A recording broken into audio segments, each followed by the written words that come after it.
talk a little bit to you about summary. So basically, what is a summary anyways? It is a short overview of something. It really can be anything, but usually it's some kind of text or media, something like that. It is also unbiased and usually fair to the author or speaker or whatever it is that you're watching or listening to. You're going to often be asked to write a summary in college, and you might even want to write summaries yourself just to kind of remind yourself and to check your understanding of something. However, summarizing is a balance, so you have to kind of keep an eye on the author's ideas and stay focused to those author's ideas. On one hand, you want to just put yourself into their shoes when writing a summary, and you want to suspend your own beliefs and opinions and write an unbiased summary. You want to inhabit the author's worldview just like you were then, like you were an actor. One of the things you really want to do is try to avoid being as biased as much as possible. In general, a short summary is appropriate in a lot of cases. So there's nothing wrong with the short summary, depending on the situation. I'm going to take a minute to look at two different examples of a biased versus unbiased or non-biased summary. This is an article called Don't Blame the Eater, and you can see it's a really brief beginning to a summary that somebody wrote, and it says, David Zinchenko's article, Don't Blame the Eater, is nothing more than an angry rant in which he accuses the fast food companies of an evil conspiracy to make people fat. I disagree because these companies have to make money, right?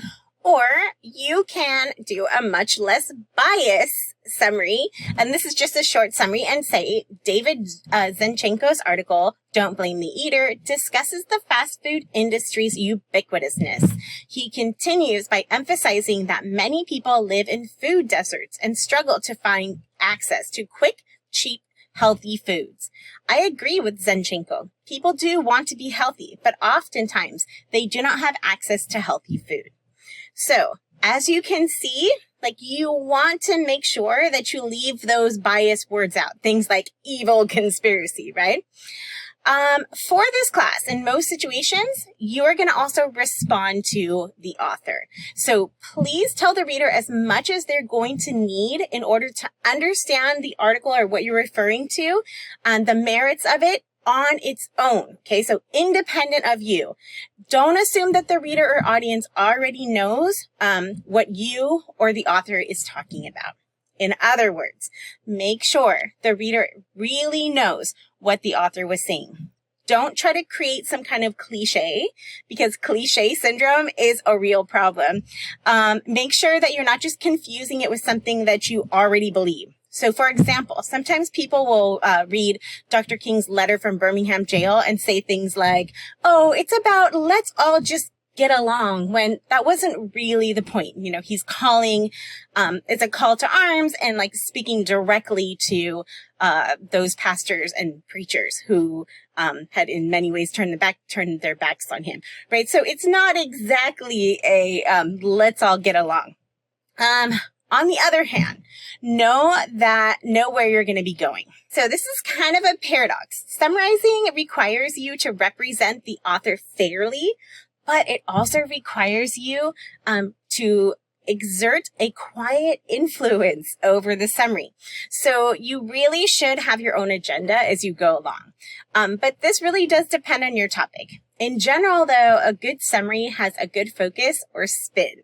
So mostly remember that you're summarizing with your own agenda in mind. This means that you'll want to include things that you think are important and want to discuss further in your summary. It's okay to leave some things out. As long as you represent the author's ideas fairly, that should be okay. Lastly, be aware of list summaries. They can be really boring.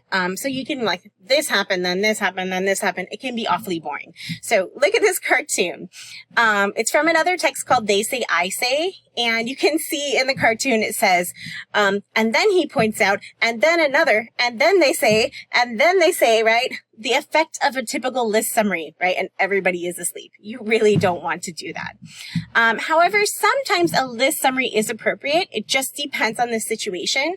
At times, it will be effective and it will be a good way of organizing your thoughts and unifying depending on your own agenda. Lastly, and very importantly, signal verbs. Be sure that you use words that are signaling that this comes from an author, from another source. So you keep wanting to say, or keep saying throughout the whole entire summary, this is coming from someone else. So you want to say things like, the author urges, the author challenges, the author indicts, the author declares, or something like that. And if you look right below in the module page, you should be able to see a whole list of signal verbs that I put together and also your peers did. So make sure you search through and find some signal verbs that you think might work. All right, with that, I hope that you understand summaries a little bit more, and I will see you on